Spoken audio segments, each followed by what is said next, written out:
Hello, আমি Rimi momo page থেকে বরাবরের মতো আজকেও একটি ব্লগ নিয়ে হাজির হয়ে গেলাম।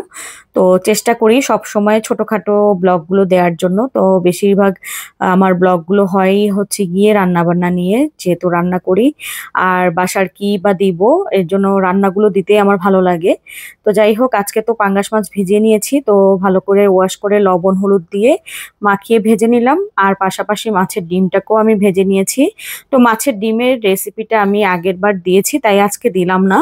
তো আগের বারের মতো করেই আমি ভেজে নিয়েছি, কর্নফ্লাওয়ার অ্যাড করেছিলাম আর কি সাথে। তো যাই হোক, মাছের ডিমটা তো আমার ভাজা হয়ে গেল। মাছ ভেজে ওই তেলের মধ্যেই আমি মাছের ডিমটাকে ভেজে নিয়েছিলাম। তারপর আরেকটা ফ্রাই প্যানে আমি একটু ওই মাছের ডিমটা থেকে একটু ডিম নিয়ে আমি বেশি করে পেঁয়াজ আর কাঁচামরিচ দিয়ে একটু করলা ভাজি করে নিচ্ছি আলু দিয়ে। তো করলাটাকে আমি ওয়াশ করে নিয়েছিলাম একটু লবণ দিয়ে। তো ওয়াশ করা হয়ে গেলে আমি এখানে একটু হলুদ লবণ, ফার্স্টে আমি হলুদ দিব, দিয়ে একটু ভাজা ভাজা করে নিব এই ডিমটার সাথে।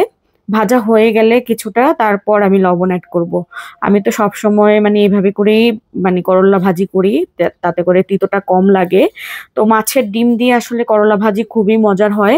আপনারা কারা কারা খেয়েছেন সবাই কমেন্ট করে জানাবেন যারা খান। এই তো এখন প্রায় 50% সিদ্ধ হয়ে গেছে, তখনই আমি এখন লবণ দিয়ে দিচ্ছি আর কি।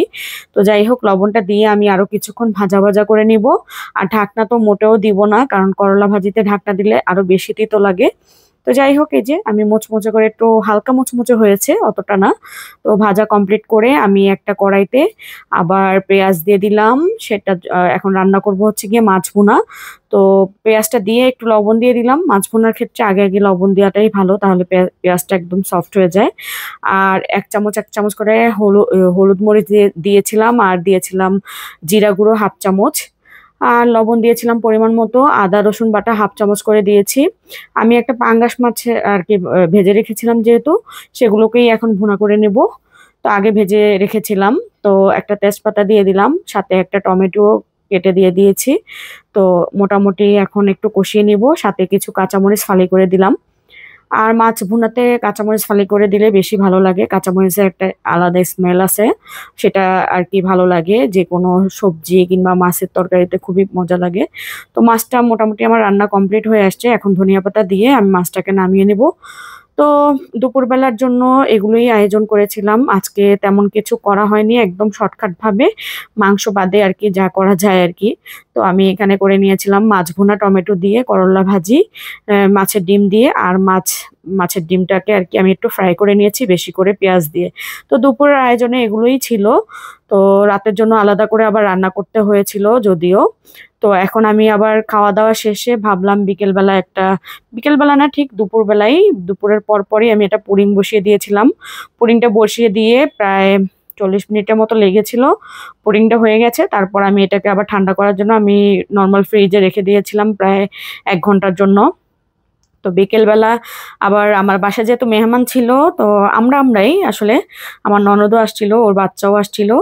তো একটু পেঁয়াজু ভেজে নিয়েছিলাম সাথে, তো পুডিংটা ছিলই, সবাই মিলে খেয়েছি। পরে বাচ্চারা খুব নাচানাচি করলো টিভির সামনে, গান ছেড়ে খুব ডিজে পার্টি তারা দিচ্ছিল। ওই যে আমাদের মেহমান, সব মেহমান একসাথে আর কি, ছোট ছোট মেহমান, তো সবাই একসাথে নাচানাচি করছিল। তো এই ছিল আজকের ব্লগটুকু। তো রাত্রেবেলা আর কি করব, পরে আমি তো ভাবতে ভাবতে পরে মুরগি রান্না করার জন্য চলে আসলাম, যদিও দুপুরের তরকারি প্রায় হাফ হাফ রয়ে গিয়েছিল, কারণ আমার হাজবেন্ড তো দুপুরে খায়নি। তারপর যাই হোক, তরকারি এগুলো দিয়ে হয়ে গেছে, পরে মুরগিটা রান্না করে নিলাম, রাতের খাবারটা এইগুলোই ছিল। তো আজকের মতো ব্লগটা এতটুকুই। তো সবাই ভালো থাকবেন, সুস্থ থাকবেন, আর আমাদের জন্য বেশি বেশি করে দোয়া করবেন। আর আমার ব্লগটা যদি আপনাদের কাছে ভালো লেগে থাকে, সবাই শেয়ার অ্যান্ড কমেন্ট করে দিবেন। আল্লাহ হাফেজ।